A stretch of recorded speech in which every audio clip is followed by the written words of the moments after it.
A passenger jet lifted off from Ahmedabad in western India, bound for London.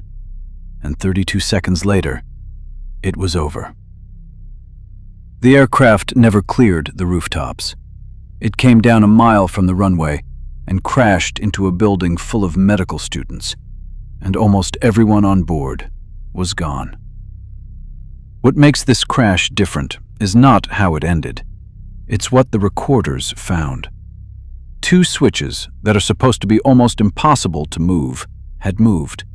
And on the cockpit recording, one pilot asks the other why he cut off the fuel. The other says he didn't. A year later, no one can say for certain who is right. This is the story of 32 seconds and the war over who or what was to blame. The flight was Air India 171 on the 12th of June 2025, Ahmedabad to London Gatwick. The aircraft was a Boeing 787 Dreamliner, one of the most advanced airliners ever built, flying since 2011 and never, until this day, lost in a fatal crash anywhere in the world. On board, 242 people, crew, families heading home, a former state chief minister, 2 experienced pilots. Good weather, a healthy aircraft, an ordinary departure. So let's walk through it second by second, because the entire mystery lives inside half a minute. The Dreamliner lifts off after a normal takeoff roll. It rotates cleanly and starts to climb. 4 seconds later, at its highest recorded speed, both fuel control switches move from run to cutoff. One, then the other, a single second apart. Those switches are the master valves for the engines. Move them to cutoff, and the fuel stops. And it does. Both engines wind down almost instantly. A fully loaded airliner, 300 feet over a city, has gone from full power to no power at all. The climb stops. The jet begins to sink. 10 seconds in, a small turbine drops from the belly into the airflow. The ram air turbine, the airplane's last resort, a windmill making just enough power to keep the controls alive. It deploys only when nearly everything else is gone. To anyone who knows these jets, the moment it appears, the situation is already catastrophic.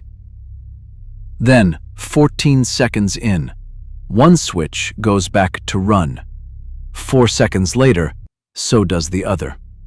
Somebody, or something, is trying to put the fire back into the engines.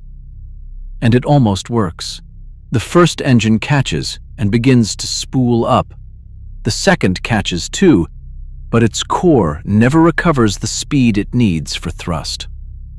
They had altitude to lose, and they'd run out of it. 27 seconds in, a mayday goes out. Loss of thrust. The controller asks for the call sign. There is no answer. 5 seconds after that, the recordings simply stop. The aircraft had reached barely 600 feet.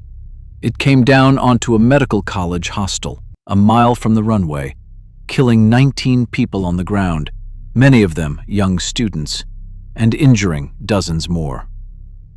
Of the 242 people on the aircraft, 241 died. In all, 260 people were killed. One man survived, a passenger in a window seat beside an emergency exit, who walked out of the wreckage of a jet that had been whole less than a minute before. His brother was on the same flight. He did not. Investigators expected the black boxes to close the case. Instead, they opened a war. To see why, you have to understand the switches. On a Dreamliner, the fuel control switches are not ordinary toggles. Each is spring-loaded behind a metal stop lock. To move it, you have to lift it up and over a notch. They're guarded on both sides by brackets Designed so that a knee and elbow, a dropped clipboard, none of it can move them. In normal flight, no one touches them at all. And yet, both went to cutoff, 1 second apart, 3 seconds into the most dangerous phase of flight. There was a warning years earlier. In 2018, the American regulator put out an advisory. On some Boeing jets, the locking feature on these very switches could be fitted disengaged, letting a switch slide between positions without being lifted at all. It named the exact part later found on the crashed aircraft. But it was advisory, not mandatory, and Air India says it didn't do that inspection. Whether that matters here is one of the most bitterly contested questions in the case. Because in July 2025, India's Accident Investigation Bureau released its preliminary report. And it did something careful and explosive at once. It stated the fact: both switches moved from run to cutoff, and it pointedly refused to say why or who. It assigned no blame. It found no fault in the aircraft or its engines. It laid the fact on the table and left it there. But it also quoted those few seconds from the cockpit. One pilot asks the other why he cut off the fuel. The other says he did not. The report does not say which pilot said which line. And into that silence, the theories rushed.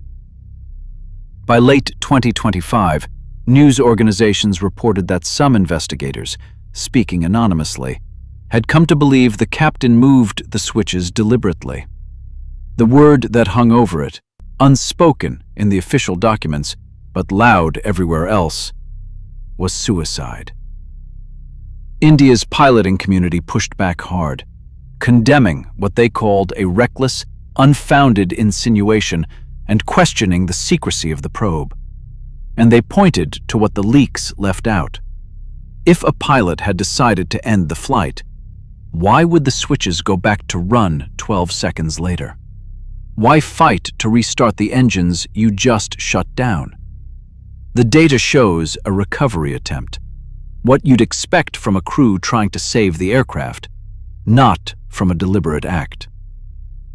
In June 2026, the Federation of Indian Pilots went further, formally asking the government to treat technical failure as a live possibility, to decode the maintenance messages the jet sent during takeoff, and to examine whether the engine computers could, under a fault, cut fuel on their own. They noted reports that the captain's body was found still gripping the controls, the posture of a man flying the airplane, not abandoning it. And there is a precedent for the machine being at fault. Analysts have pointed to a 2019 incident in which a Dreamliner's own systems shut its engines down after the aircraft's air or ground logic misfired. A class of fault, they argue, that cannot yet be ruled out here. Two switches moving a second apart, they note, is the kind of thing a system can do cleanly, and the kind of thing a panicking human rarely does. So which was it? A pilot in a final, deliberate act? A hand that slipped to the wrong switches in an emergency?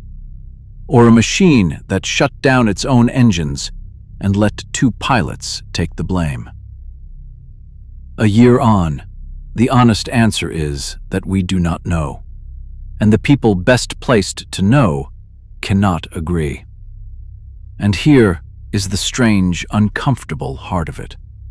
We build black boxes for exactly this, to turn the worst moments in aviation into a clear, ordered account that ends the arguments. On Air India 171, they did the opposite. They recorded everything in perfect detail, and that perfect detail is what split the investigation in two. The data tells us exactly what the switches did. It cannot tell us whose hand or what circuit did it.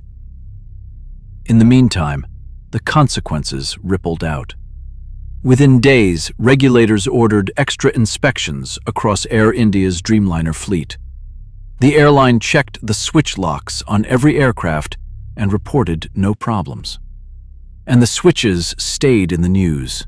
Months later, another Air India Dreamliner was pulled from service after a fuel switch wouldn't stay in run during a pre-flight check, though regulators blamed crew procedure, not a fault.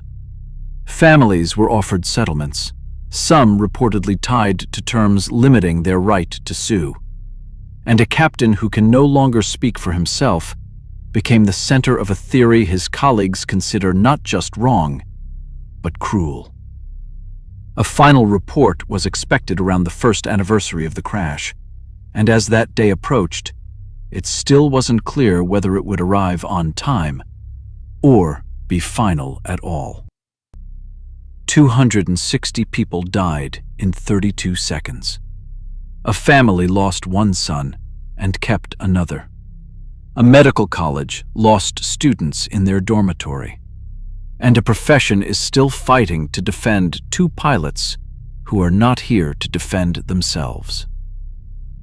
What sets this disaster apart is not a villain. It's the absence of one we can be sure of. The next time you feel the engines push you back into your seat, you're trusting a chain of small, hidden things, including two switches you will never see, built so carefully that moving them by accident should be impossible. On the 12th of June, 2025, both of them moved anyway. And a year later, no one can tell you why.